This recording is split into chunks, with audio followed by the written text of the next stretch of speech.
conocidos como falsos positivos. Escucha este jueves 21 de diciembre a las 2:30 de la tarde Por fin lo sabemos, el programa radial de la JEP en la que hablaremos con el magistrado Óscar Parra, correlator de este caso, sobre la priorización de la fase nacional por los falsos positivos, así como las recientes decisiones en Casanare y Huila, dos de las zonas priorizadas en la investigación de este fenómeno macrocriminal. Sintonízanos a través de las 68 frecuencias de Radio Nacional de Colombia y en Facebook Live. Somos JEP Colombia, para estar al día con la JEP.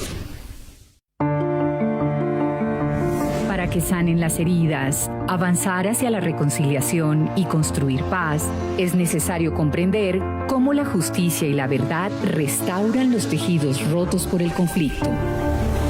En Radio Nacional de Colombia, Por fin lo sabemos. Por fin lo sabemos. Un espacio para estar al día con la JEP. Justicia y verdad para la paz.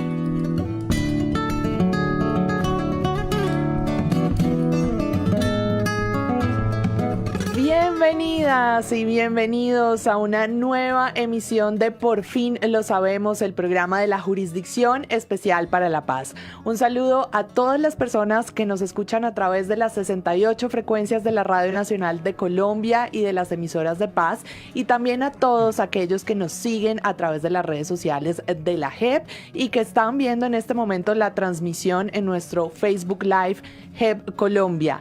Mi nombre es Juliana Cañaveral, la producción de Por fin lo sabemos es de Catalina Martelo y Karen Aroca, y como siempre saludo también a mi colega Carlos Alberto Chica. Carlos, muy buenas tardes. Hoy lo estoy saludando desde la cabina de la Radio Pública en Medellín.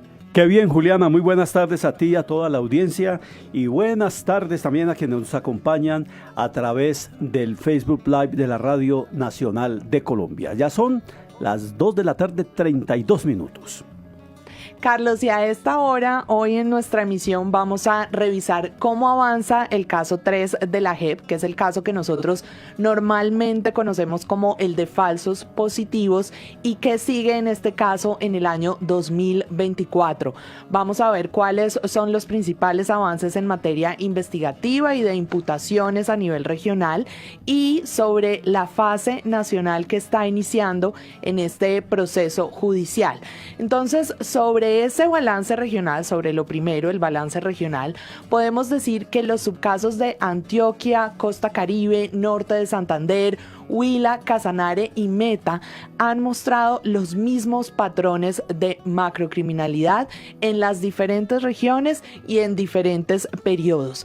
Ahora, las principales diferencias, Carlos, que se han presentado en cada región obedecen principalmente al contexto local y a esas circunstancias específicas de quienes participaban en los hechos en cada una de las unidades militares. Así es, Juliana, y precisamente para entender mejor este tema, les invito a que tomemos atenta nota de este informe que han preparado Mónica Valdés y Daniel Perdomo, colegas de la Subdirección de Comunicaciones de la JEP. En el caso 03, la Jurisdicción Especial para la Paz investiga las muertes ilegítimamente presentadas como bajas en combate por agentes del Estado. Inicialmente, la JEP concentró la investigación en 6 subcasos: Antioquia, Costa Caribe, Norte de Santander, Huila, Casanare y Meta. Con diversas fuentes de información, la JEP avanzó en sus hallazgos y para el subcaso Casanare estableció que bajo la comandancia del mayor general, hoy retirado, Henry William Torres Escalante, se incrementó la presentación artificial de resultados operacionales en esta región del oriente de Colombia. Buenos días para todos, mi nombre es Henry William Torres Escalante. El mayor general Torres Escalante, al igual que otros 21 miembros del ejército, un exfuncionario del extinto DAS y 2 civiles, fueron imputados por crímenes de guerra y de lesa humanidad. En septiembre pasado, en una audiencia pública que se realizó en Yopal, todas estas personas reconocieron verdad y aceptaron responsabilidad. Muy buenos días a todos los presentes. Mi nombre es Gustavo Enrique Soto Bracamonte. Buenos días para todos. Mi nombre es Wilson Salvador Burgos Jiménez. Buenos días para todos, mi nombre es Leandro Eliezer Monacano. Buenos días para todos y todas las presentes, mi nombre es César Augusto Cómbita Eslava. La mayoría de los hombres que saludan presentándose con su nombre propio lo hacen frente a los familiares de sus víctimas en la audiencia de reconocimiento de verdad y responsabilidad.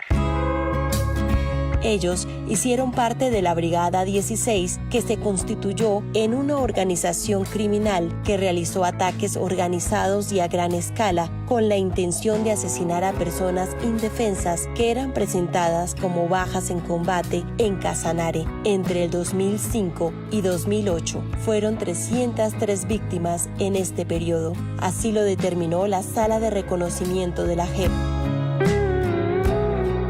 Luego de 5 años de trabajo regional, los magistrados Óscar Parra, Catalina Díaz y Alejandro Ramelli, correlatores del caso 03, anunciaron la nueva fase de priorización que marca la ruta del trabajo nacional.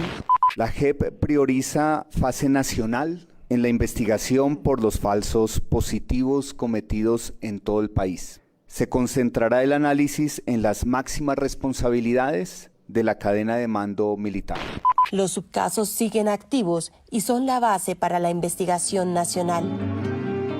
Hasta el momento se han contabilizado 6.402 víctimas de los falsos positivos entre 2002 y 2008.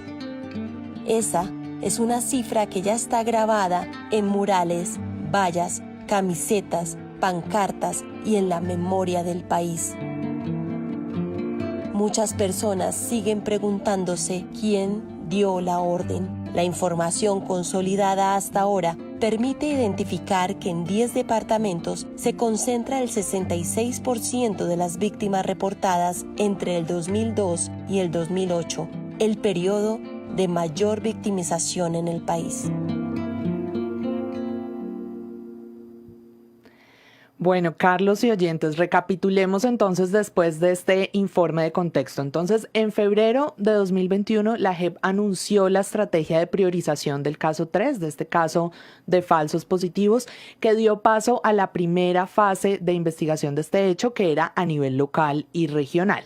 Ahora, en la segunda fase de investigación, que corresponde a la priorización nacional, que fue anunciada en julio de este año, la JEP va a investigar este crimen en los departamentos de Arauca, Boyacá, Caquetá, Guainía, Guaviare, Sucre y Putumayo, y en otros adicionales dependiendo de cómo vaya avanzando la investigación. Así que con esta recapitulización vamos a saludar a nuestro invitado del día.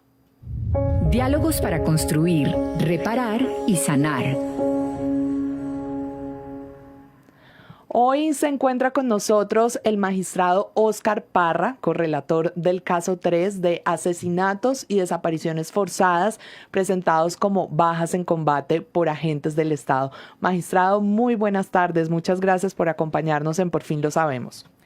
Muchísimas gracias a todas y todos ustedes y a todos los oyentes que nos acompañan. Magistrado, estamos entonces a puertas de empezar una fase de priorización nacional, pero ya no se parte de cero, hay una enorme experiencia que viene de todos estos casos regionales a los cuales se hacía referencia. ¿Qué expectativas podríamos tener los colombianos y la comunidad internacional que sigue estos casos sobre ese salto que se da de lo regional a lo nacional? Gracias, Carlos, por esta pregunta que me permite profundizar en algunos de los desafíos y pasos que está dando el caso. Como lo hemos señalado en diversos espacios, esta es una metodología que fue planteada de abajo hacia arriba. ¿Por qué? Porque muchos de estos hechos tenían presunción de legalidad, muchos de estos hechos eran negados. Había un negacionismo muy fuerte frente a la ocurrencia de falsos positivos. Algunos comandantes incluso han defendido la legalidad de muchos de estos temas porque en los papeles se documentaba operacionalmente la presentación de bajas en combate. Hoy en día que hemos constatado que hubo planes criminales desarrollados a lo largo del país asociados a la planeación, la ejecución y encubrimiento de más de 6.000 ejecuciones extrajudiciales. Ocurridas en todos los departamentos de Colombia, tomamos unos territorios críticos hemos visto que en esos territorios críticos que hemos avanzado en estos años se presentaron patrones similares en esa planeación, ejecución y encubrimiento. Y ahora en la fase nacional nos estamos concentrando en qué pasaba en el nivel más superior, tanto de la comandancia del ejército, como de la inspección del ejército, como de la comandancia de las fuerzas militares, como a nivel de el mando superior o a nivel de las autoridades civiles de más alto nivel en el Ministerio de Defensa. Eso es lo que estamos avanzando por ahora en la fase nacional. Y allí el gran reto, el gran desafío es tratar de identificar cuáles eran los principales debates que se tenían en el mando superior. Y esas tensiones o esa disociación que en ocasiones podría verse entre políticas que formalmente tenían varias reglas de promoción y defensa de los derechos humanos y de respeto al derecho internacional humanitario, que chocaban con varios momentos de desconocimiento de esas reglas en el teatro de operaciones, en la dinámica diaria de los cuarteles militares, de las operaciones militares. ¿Qué hay detrás entre esa disociación entre cierto tipo de políticas y la realidad en el teatro de operaciones? Como estamos hablando aquí de testimonios de quienes tuvieron posiciones de poder en la cadena de mando, magistrado, y por el hecho de que saltamos de lo regional a un nivel nacional, uno podría, con cierto sentido común, imaginar que aquí nos vamos a encontrar con nuevos hallazgos sobre cómo era que operaba esto en la planeación, la ejecución y el encubrimiento. Nosotros tenemos como responsabilidad explicarle al país qué pasó y por qué pasó. Y establecer cuáles son las máximas responsabilidades detrás de este tipo de fenómenos que llevaron a más de 6.000 ejecuciones extrajudiciales. Nosotros esperamos que al ahondar en este nivel nacional tengamos más elementos que permitan concluir qué pudo haber fallado eventualmente en controles, que pudo haber fallado eventualmente en órdenes, en regulaciones, en disposiciones, en directivas, en instrucciones. En controles quiero resaltar que pudo haber fallado en investigaciones que correspondían hacer frente a este tipo de hechos, en el manejo de las denuncias. ¿Qué pasaba, por ejemplo, con los informes que presentaba la Oficina en Colombia de la Alta Comisionada de Naciones Unidas sobre Derechos Humanos? ¿Qué pasaba con información que le presentaba el Comité Internacional de la Cruz Roja en general a las instituciones estatales, al Ministerio de Defensa, al Ejército? ¿Cómo se manejaba esa información? ¿Qué tipo de ajustes en las políticas se dieron? ¿Y qué problemas se dieron para prevenir que estos hechos ocurrieran? Entonces, hay una expectativa importante. Ahora, en una de las preguntas se mencionaban otros departamentos que no hemos abordado. Y un componente importante de la fase nacional es tratar de responder a víctimas que nos presentaron informes a lo largo de todo el país. Nosotros recibimos más de 50 informes. En territorios que hasta el momento no habíamos priorizado a detalle. Hemos dicho que no vamos a abrir nuevos casos territoriales, pero que vamos a profundizar en algún tipo de respuesta de justicia y de justicia restaurativa con mesas territoriales con víctimas en algunos de estos departamentos donde ocurrió el fenómeno de los llamados falsos positivos y donde hay casos ilustrativos de la dinámica del conflicto armado en esas regiones y unas expectativas legítimas de las víctimas por la obtención de respuestas institucionales y justicia. Magistrado, entonces, en lo que ustedes han avanzado hasta ahora en la investigación en este caso, aquí estamos hablando de una política criminal, lo podríamos definir así, y si eso es así, entonces ahora en esta investigación de los presuntos responsables de la fase nacional, ¿eso qué repercusiones tendría? Quiero resaltar al respecto que en las diversas decisiones que hemos tomado en los territorios críticos, nos hemos concentrado en determinar que aquí ocurrieron crímenes de lesa humanidad. Esto no fueron errores, no fueron manzanas podridas, no fueron personas que de un momento a otro tomaron una decisión irracional, sino que aquí hubo un modus operandi, unos planes criminales, unos patrones. Ahora, cuando hablamos de crímenes de lesa humanidad, esto es un poco técnico, pero es importante tenerlo presente. Se habla de un ataque masivo y o sistemático contra una población civil en el marco de una política. Y entonces allí ha surgido un debate sobre cómo debemos entender la política las políticas detrás de este tipo de crímenes. ¿Qué nos ha dicho la Corte Penal Internacional sobre cómo manejar políticas? Primero, que algunas políticas pueden ser expresas, algunas políticas pueden ser tácitas.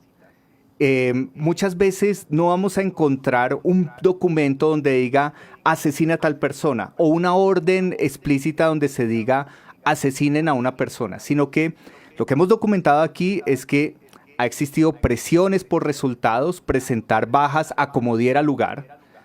Han existido incentivos perversos, algunos regulados legalmente como permisos, viajes fuera del país, entre otros, que empiezan a asociarse a una dinámica en el marco de la cual las bajas era el único indicador de éxito militar que era bien valorado.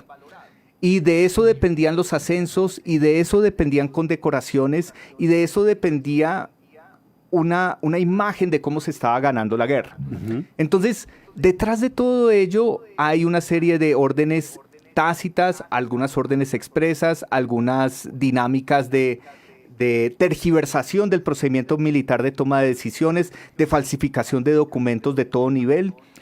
Y por eso es en ese marco que estamos valorando qué es lo expreso y qué es lo tácito de las posibles políticas detrás de estos crímenes de lesa humanidad. Y por eso hemos avanzado con algunas decisiones en el ámbito más territorial y habrá que determinar qué corresponderá decir en el marco de la fase nacional. En esa fase nacional, magistrado, donde se establecieron los departamentos de Arauca, Boyacá, Caquetá, Guainía, Guaviare, Sucre y Putumayo. Cuéntenos, por favor, ¿por qué se establecieron estas regiones del país? ¿Cuáles son esas características que presentan estos departamentos en particular con respecto a este fenómeno criminal de los falsos positivos? ¿Van ustedes además a incorporar otros departamentos al análisis de este hecho victimizante durante esta fase nacional? Al respecto, quisiera enfatizar que nosotros ya queremos desarrollar el trabajo más desde este nivel nacional, sin insistir en la existencia de subcasos territoriales adicionales. Entonces, la idea es tomar todos aquellos departamentos donde recibimos informes presentados por parte de las víctimas, para que esas víctimas que en muchas ocasiones jamás habían sido escuchadas por la justicia ordinaria, tengan una voz y tengan una respuesta institucional frente a esa voz. ¿Qué ocurría en muchos de esos informes? Que muchos casos habían sido valorados aisladamente por la justicia ordinaria. Lo que hicieron los informes de las víctimas es tener un punto de referencia común, donde muchas víctimas que nunca se habían conocido empezaron a reencontrarse en el marco de este tipo de análisis de lo que había ocurrido. Y las víctimas empezaron a plantear sus puntos de vista sobre las máximas responsabilidades y sobre los patrones. Entonces queremos hacer un diálogo en diversos territorios del país, profundizando en cómo este fenómeno entonces ocurrió en todos los departamentos. No fue un fenómeno que ocurriera en muy pocos departamentos, sino en gran parte en todo el territorio nacional. Y tomar insumos de cada uno de estos departamentos para esa perspectiva nacional, que tiene como eje central las imputaciones que podamos hacer a nivel de instancias de la comandancia del ejército en algunos periodos de tiempo que hemos priorizado, y esta valoración del impacto de algunas medidas y regulación de nivel nacional, pero cómo se proyectaban en nivel territorial. Ya que usted ha mencionado en esta última intervención a las víctimas, magistrado, quisiera preguntarle si con base en la experiencia de los casos que se han ido investigando regionalmente y los aprendizajes de participación de las víctimas, si para esta fase ya de nivel nacional va a cambiar algo en la forma, en la participación de las víctimas o no. Es algo que estamos evaluando. Por ejemplo, tenemos que analizar algo que adelantamos en el auto con el que iniciamos la fase nacional, y es la idea de mesas territoriales con víctimas. Porque de lo que se trata es, ante todo, escuchar a muchas de las víctimas que han ido presentando sus informes ante la JEP. Y las víctimas tienen diversas visiones sobre cómo avanzar en la rendición de cuentas. Entonces tenemos que empezar esos diálogos regionales, tomando esos informes que recibimos y empezando a rendir cuentas sobre esos informes que nos presentaron las víctimas. Por otra parte, este año se desarrolló esta audiencia de reconocimiento en Casanare. Van a venir otras audiencias de reconocimiento de los territorios que aún faltan por imputaciones. Y eso nos ha ofrecido lecciones que podemos involucrar en estos territorios que están por trabajarse, porque también tenemos desafíos de temporalidad estricta, es decir, estamos corriendo contra el tiempo. No podemos quedarnos todos los años que quisiéramos en un análisis tan pormenorizado de hecho a hecho. De hecho, nosotros nos hemos concentrado en todo aquello en donde no profundizó la justicia ordinaria. Hemos llamado a más de 30 generales a interrogatorio. Este año hicimos, en la imputación de Huila, hicimos una imputación a 5 generales, incluyendo un excomandante del ejército. En la imputación que hicimos en Antioquia, cobijamos a un general. El general Torres Escalante, que ustedes lo escuchaban en su reconocimiento, también llegó a mayor general. Es decir, muchos de los generales que hemos ido llamando a reconocer responsabilidad jamás habían sido indagados o interrogados por la justicia ordinaria. Y lo que nosotros en lo que nos hemos concentrado es en esas máximas responsabilidades sobre las cuales no se había indagado. Porque la justicia ordinaria tenía más de 1000 procesos judiciales en estos temas, pero ¿quiénes habían sido condenados? Soldados, suboficiales, tenientes, capitanes, oficiales de bajo rango. Pero no se había llegado a estas máximas responsabilidades, y en eso es que estamos concentrados en estos años. Durante estos procesos judiciales, en general en los procesos judiciales de la JEP, magistrado, hemos escuchado varias veces el concepto de renuncia a la persecución penal. Así se llama, renuncia a la persecución penal. ¿Qué significa esto, magistrado? ¿A quiénes hace referencia? Este es un tema muy interesante e importante que va a ser profundizado el próximo año por la Sala de Definición de Situaciones Jurídicas, una sala distinta a la Sala de Reconocimiento a la que yo pertenezco. Lo que para explicarlo en términos sencillos, voy a tomar lo que les explicaba previamente.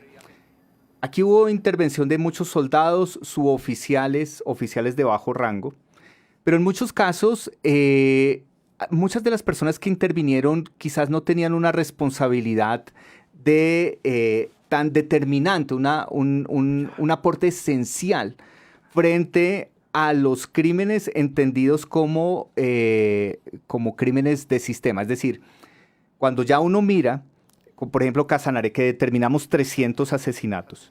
Lo que nosotros determinamos es que detrás de esos 300 asesinatos pudieron participar más de 500 personas.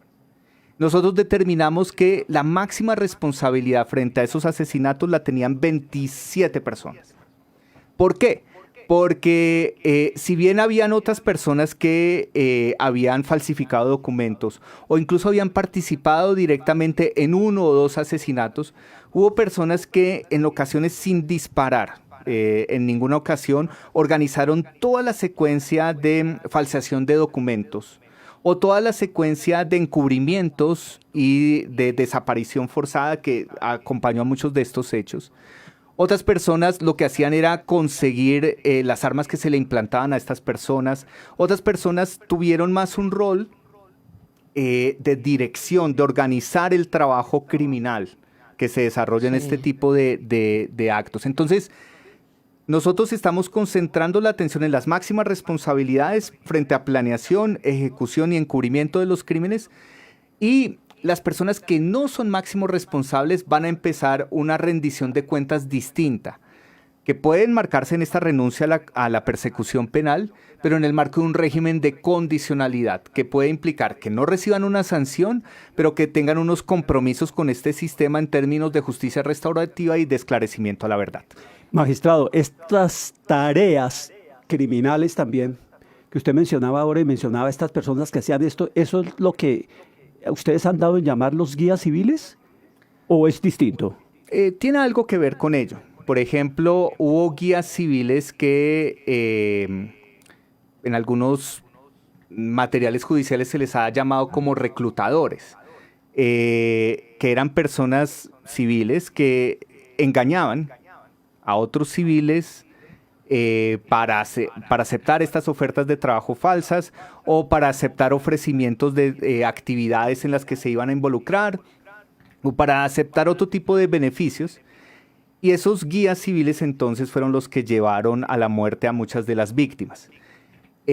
Algunos de los máximos responsables que hemos identificado son estos guías civiles cuando tuvieron un involucramiento con un número importante, masivo de casos, o tuvieron o armaron redes de otros guías civiles que desarrollaban este tipo de trabajo. Pero como les digo, esas máximas responsabilidades están ancladas en liderazgos frente a este tipo de actividades o en tareas esenciales sin las cuales no se podría entender esto como un sistema de varios asesinatos cometidos masivamente en varias zonas del país. Claro. Magistrado, pasemos ahora a hablar de la priorización regional, que sabemos que ya tiene unos avances significativos y que va a seguir activa ahora que entramos en la fase nacional. ¿Cuál es el balance en este tema de las imputaciones regionales en términos metodológicos? ¿Qué sigue? ¿Cuáles audiencias de reconocimiento vamos a tener el próximo año? Porque yo ya me imagino que llegaremos en 2024 a esa etapa, ¿verdad? En efecto, nosotros entre los grandes resultados de este 2023 tenemos una imputación que se hizo en Antioquia. Entonces, a la luz de esa imputación, quienes reconozcan responsabilidad, tendremos una audiencia de reconocimiento el próximo año en Antioquia. Pero en Antioquia también viene una segunda fase donde habrá una nueva imputación el próximo año. En similar sentido, en la Costa Caribe, donde habíamos hecho una imputación anterior, ahora se va a complementar con diversas unidades de la Costa Caribe en relación con este fenómeno. Casanare tuvo la audiencia de reconocimiento, pero tenemos que adoptar lo que llamamos una resolución de conclusiones con la cual se envía a sanción al Tribunal para la Paz a varios de estos máximos responsables. Vendrá una audiencia de reconocimiento frente al subcaso de Huila, donde, como les decía, imputamos a 5 generales, incluyendo un excomandante del ejército. Hay que esperar si van a reconocer responsabilidad o no, y con quienes reconozcan responsabilidad se impulsará la audiencia de reconocimiento. Y tenemos pendiente decisiones en Meta, una primera imputación en Meta, y seguir consolidando las tareas de fase nacional hasta donde corresponda. Nos quedan solamente 2 minutitos. Magistrado, usted ha mencionado mucho la figura de máximos responsables, pero en todos estos documentos que hemos leído para prepararnos para este programa, hemos encontrado también otra figura, partícipes determinantes. ¿Estos quiénes son? Bueno, desde cierto punto de vista, obviamente hay un debate jurisprudencial que tenemos en la JEP en estos puntos, pero lo que quiero resaltar es que pueden ser entendidos también como máximos responsables por cumplir con un rol esencial en muchas de estas actividades. Entonces, es determinante porque sin esta persona, el aparato criminal no hubiera funcionado. Entonces, por eso podría tener en algunos casos una máxima responsabilidad. Pero lo que se ha entendido en algunas decisiones es que pudo haber tenido una responsabilidad de esa naturaleza, ser determinante, pero sin tener el liderazgo o el impacto suficiente para ser un máximo responsable. Son temas que están poco a poco delineándose con diversas posturas desde las organizaciones de víctimas, desde diversas posturas desde la magistratura, y se irá consolidando el criterio hacia futuro. Pero qué duda cabe que esos matices en esta categorización y en estos conceptos es determinante también para todo este trabajo en un sistema tan novedoso como el que está poniendo en marcha la JEP. Se nos acabó el tiempo, magistrado. Muchísimas gracias por haber estado hoy con nosotros. Juliana, no nos queda tiempo sino para invitar a nuestro próximo encuentro. Sí, este jueves 28 de diciembre a las 2:30 de la tarde, en nuestra última emisión de Por fin lo sabemos, vamos a hablar con el magistrado Roberto Carlos Vidal, que es el presidente de la JEP, sobre los principales avances de esta jurisdicción en 2023. Así que invitados a este programa y a que consulten todos los contenidos en la página de la JEP. Nos vemos el próximo jueves. Una feliz tarde para todos. Para que sanen las heridas, avanzar hacia la reconciliación y construir paz, es necesario comprender cómo la justicia y la verdad restauran los tejidos rotos por el conflicto. En Radio Nacional de Colombia, Por fin lo sabemos. Un espacio para estar al día con la JEP. Justicia y verdad para la paz.